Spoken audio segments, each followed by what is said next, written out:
Bonjour à tous et à toutes, vous êtes sur Business 24 Africa et vous suivez Business Matin. Je suis très heureuse, une fois de plus, de revenir vers vous aujourd'hui avec un thème qui sort quand même de l'ordinaire. Nous allons parler aujourd'hui dans Business Matin, enjeux de l'entrepreneuriat. Pour répondre à mes questions, un invité et pas des moindres. Pour savoir qui c'est, il vous suffit tout simplement de ne pas bouger. À tout de suite.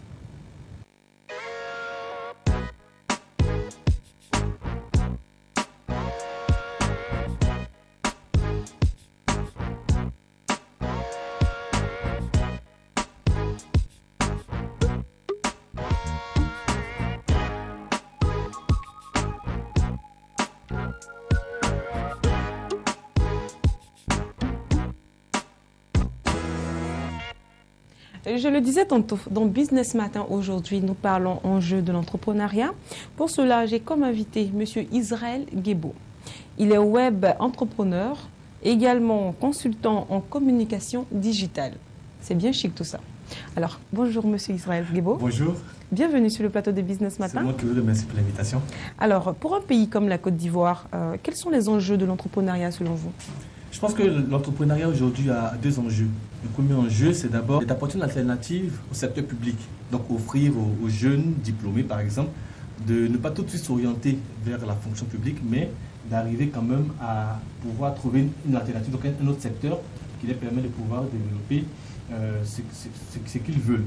Et justement, ça me permet d'embrayer sur le deuxième enjeu. Le deuxième enjeu, c'est de permettre à ceux qui ont une passion de pouvoir mettre cette passion-là et de la mettre au service de la nation en justement créant des entreprises ou créant des initiatives. Et voilà, ça paraît très intéressant. Il vous suffit de bien suivre cette émission parce que moi, je la trouve très intéressante aujourd'hui. Alors, pensez-vous qu'il y a suffisamment de promotion de l'entrepreneuriat en Côte d'Ivoire? Oui, je pense qu'il y a beaucoup de promotions, il y a beaucoup de salons qui se font, il y a beaucoup de rencontres, il y a des formations, des ateliers, il y a des concours qui sont organisés pour stimuler les jeunes à l'entrepreneuriat. Je pense qu'il y a beaucoup de promotions qui se font. C'est d'ailleurs parce qu'aujourd'hui, il y a une grosse vague de jeunes qui a compris que l'entrepreneuriat est désormais la voie de l'emploi pour demain. Oui. Alors, selon vous, quels sont les freins de l'entrepreneuriat? Dans un environnement comme la Côte d'Ivoire, il y a beaucoup de freins. Déjà, l'environnement lui-même est un frein parce que la Côte d'Ivoire n'est pas un pays qui offre une certaine aisance aux jeunes entrepreneurs. Je commencerai d'abord par la constitution d'une entreprise. D'ailleurs, je salue l'initiative du CPC qui a aujourd'hui ouvert un guichet unique qui permet de créer plus facilement une entreprise. Mais au-delà de ça, lorsque vous voulez vous lancer, quelles sont les structures qui vous accompagnent?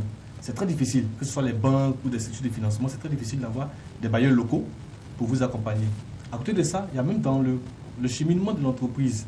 C'est très difficile parce qu'aujourd'hui, une jeune entreprise est tout de suite assujettie aux impôts.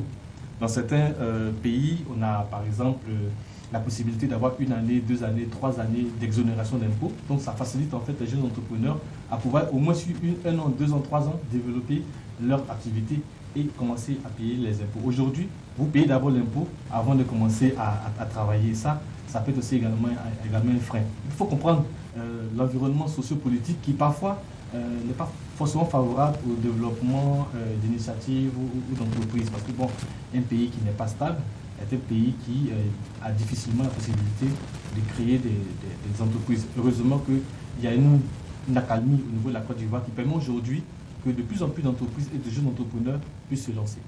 Alors, à vous entendre, ça fait un peu peur. Donc, on se demande à quel moment il faut donc entreprendre finalement. Il n'y a pas de temps T. Je pense que l'entrepreneuriat, j'ai envie de dire, c'est au feeling.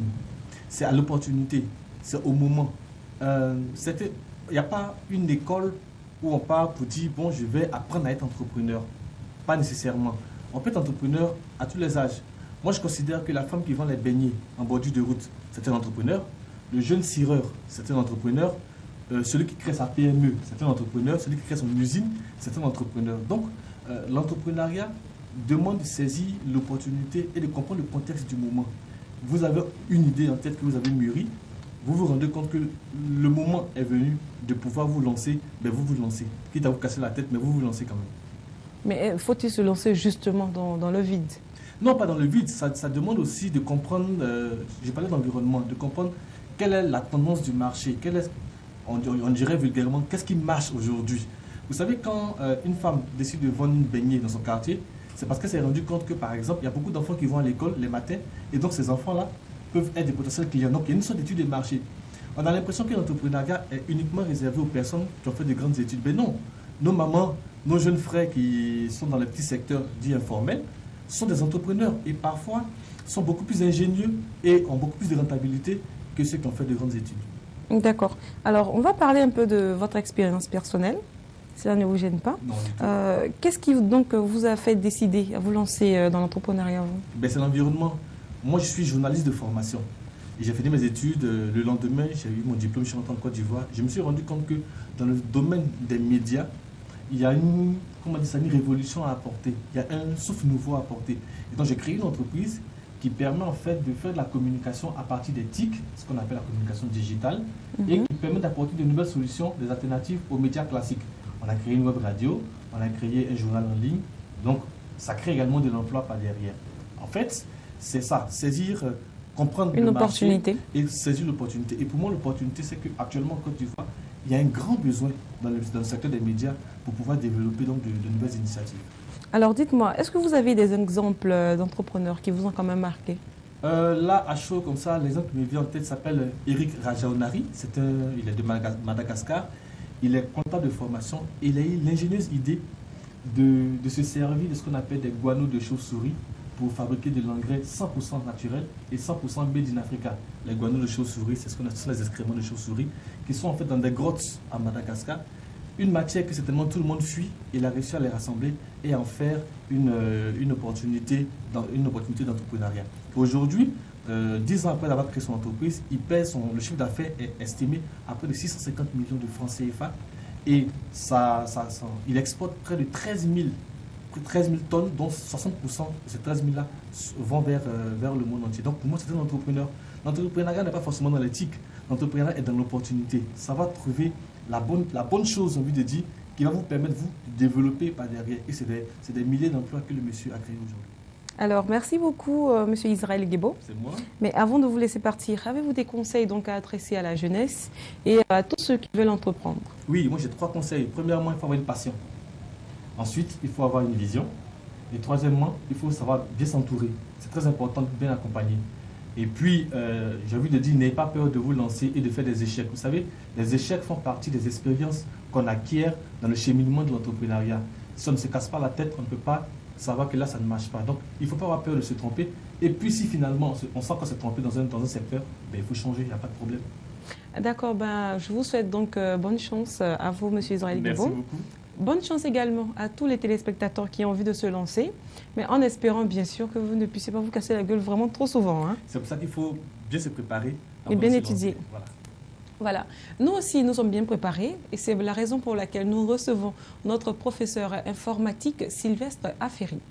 A tout de suite.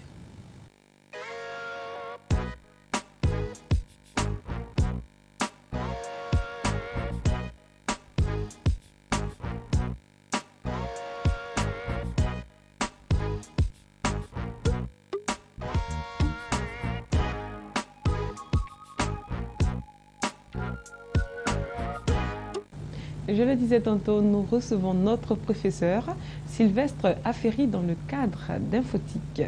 Bonjour professeur. Bonjour Noélie. Bonjour les téléspectateurs. Alors, qu'est-ce que vous avez comme information pour nous aujourd'hui? Alors en fait, aujourd'hui, je viens apprendre à nos téléspectateurs à pouvoir désactiver les annonces ciblées sur Google. Généralement, alors, annonces ciblées, comment fuir les annonces? Alors, on vous écoute. Voilà, les annonces ciblées, généralement, lorsqu'on va sur YouTube, sur Gmail ou dans notre boîte voilà, Yahoo et tout cela, généralement, Google examine tout ce que nous faisons. D'accord. Et certaines affiches, certaines publicités s'affichent généralement en fonction de nos centres d'intérêt, c'est-à-dire en fonction de notre âge, en fonction de ce que nous avons l'habitude de regarder sur le net et tout cela. D'accord. Et toutes ces informations-là, toutes ces publicités-là, souvent nous empêchent de pouvoir naviguer normalement ou nous distraire. Oui. Donc aujourd'hui, je suis là en fait pour apprendre à tout le monde à pouvoir désactiver en fait toutes ces Alors, informations. quel est donc le procédé pour pouvoir désactiver toutes ces notifications nocives? Alors d'abord, il faut avoir une connexion Internet comme d'habitude. Voilà, il faut se connecter à son compte Google via Gmail par exemple. D'accord. Ouvrir les paramètres de recherche. D'accord. Alors dans la colonne annonce sur Google, en face de l'élément paramètres de désactivation, Ok. on clique sur désactiver la diffusion d'annonces ciblées par centre d'intérêt sur Google. Une fois que c'est fait, on confirme l'opération. On va également dans la colonne annonce Google sur le web. En face de l'élément paramètres de désactivation, on clique sur désactiver la diffusion d'annonces Google par centre d'intérêt sur le web. Et une fois que c'est fait, on clique sur désactiver et voilà, voilà, je vais dire que c'est fini en fait. Donc on n'a plus besoin d'enregistrer cette modification. Une fois que c'est fini, voilà, on n'a pas besoin d'enregistrer. Une fois que c'est désactivé, on n'a plus besoin d'enregistrer. On n'aura plus, je vais dire, les annonces ciblées qui viendront nous gêner pendant que nous serons en train de naviguer. Nous pourrons naviguer normalement, calmement. Voilà, on aura moins de cookies, comme on le dit. Voilà, effectivement. D'accord. Merci beaucoup, professeur. Merci et vous voyez, très chers téléspectateurs, que nous retenons très bien les cours du professeur Sylvestre Afiri. Oui. Un autre professeur aussi arrive, il s'agit de Alex Mokhtar, qui vient, lui, dans Panorama, nous donner tout ce qui est information innovante et novatrice en Afrique. Ne bougez pas, à tout de suite.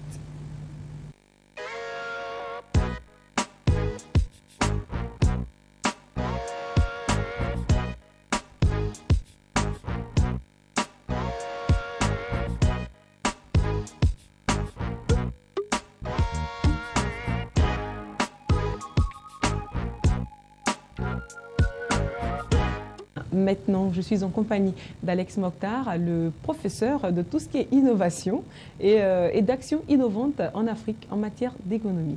Bonjour Alex. Bonjour à vous Noélie et à nos fidèles téléspectateurs donc, qui nous suivent, je dirais, aux quatre coins du monde.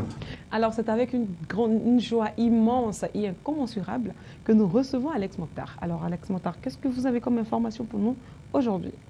Mais déjà vous dire que la joie est partagée. Dans tous les cas. Alors on parlera aujourd'hui d'un rapport qui s'intéresse lui à la compétitivité de 21 pays africains, surtout en Afrique subsaharienne, et ce sur les questions d'agrobusiness tout simplement. Ah ben voilà, c'est la raison donc pour laquelle je suis très heureuse aujourd'hui. Alors on va aller un peu plus dans les détails. Alors donc à la question de savoir quels sont les pays présentant, je dirais, les meilleures opportunités en matière d'agrobusiness en Afrique subsaharienne, il vient de paraître un récent rapport donc sur le sujet. Et selon cette étude portant sur 21 pays, donc la Côte d'Ivoire, le Cameroun, le Nigeria, le Rwanda et bien sûr le Botswana sont, disons, les États susceptibles à tout le moins donc d'offrir les meilleurs retours sur investissement dans le secteur de l'agrobusiness tout simplement. Alors, il faut savoir que ce rapport se base sur un certain nombre de critères, hein, parce que pour évaluer des pays, il faut d'abord établir des critères en fonction du secteur dans lequel on veut les évaluer. Bien sûr. Alors, ce rapport-là, il s'appuie sur quatre critères principaux, à savoir l'attractivité, le cadre réglementaire, l'environnement et les infrastructures du secteur. D'accord. Alors, voilà, on a attribué bien sûr des notes à chaque pays. Parmi ces 21 pays dont vous nous avez parlé tout à l'heure. Et selon ces quatre critères-là, et bien sûr, toutes notes cumulées aujourd'hui en fonction des différents secteurs, la Côte d'Ivoire obtient bien sûr les meilleures notes, tout simplement. Ah, mais c'est bien, félicitations aux Côte d'Ivoiriens qui nous suivent. Quand on parle du premier, je vous citais tout à l'heure le Cameroun, le Nigeria, le Rwanda, le Botswana. Et en queue de peloton, donc, on a le Kenya et le Mozambique. On va leur souhaiter beaucoup de courage. Alors, il faut dire que quand on parle d'agrobusiness également, ce business-là, aujourd'hui, est boosté par l'éclosion, on dira, donc, d'une nouvelle classe moyenne en Afrique. Alors, je en ai déjà parlé ici lors de nos précédentes émissions. La classe moyenne africaine commence à augmenter. Il y a des gens qui deviennent de plus en plus nantis, qui bénéficient, je dirais, de plus de moyens. On les appelle de classe moyenne, des personnes modestes tout simplement, qui sont de plus en plus nombreuses. Alors ces personnes-là sont forcément, je dirais, un marché de consommation, si on peut les prendre comme ça, dont les goûts diffèrent. Et plus ils sont nombreux, plus bien évidemment, ils investissent, ils ont des goûts différents. Donc on a besoin de produire encore plus pour les satisfaire. Voilà, alors l'augmentation de cette classe moyenne-là nous a permis d'enregistrer tout simplement un développement de l'agrobusiness sur le continent. Il faut dire que cette classe moyenne-là a des besoins alimentaires, comme je le disais, qui se modifient avec, par exemple, un régime alimentaire qui, lui, est bien sûr différent d'une personne à l'autre. Voilà. Alors, le domaine de l'agrobusiness qui est beaucoup porteur, mais dont l'éclosion, je dirais, est liée donc à l'augmentation de cette classe moyenne africaine-là, c'est bien sûr le secteur de la viande, tout simplement. D'accord. Voilà. Donc, c'est la vianderie, je dirais, vers laquelle les uns et les autres. Alors, la viande, on mange en steak, on mange haché, de toutes les sortes, et dans toutes les sauces. Et dans toutes les sauces, merci pour l'expression, tout simplement. Alors, donc voilà, aujourd'hui, un facteur dont on estime qu'il est porteur de promesses de développement dans un marché agricole qui est de plus en plus actif sur le continent, tout simplement. Merci beaucoup, Alex. C'est moi qui vous remercie. Je fus très heureuse, très chers téléspectateurs, d'être en votre compagnie. N'oubliez pas néanmoins, si vous avez une activité que vous voulez faire connaître, il vous suffira tout simplement de composer le numéro qui s'affiche juste au bas de votre écran, quelle que soit la taille de votre écran. Je fus très heureuse d'être en votre compagnie, pareil pour Alex Mokhtar, ainsi que Sylvestre Ferry. Nous reviendrons très bientôt pour une autre émission. Sur ce, je vous dis au revoir et prenez soin des autres. Bye bye.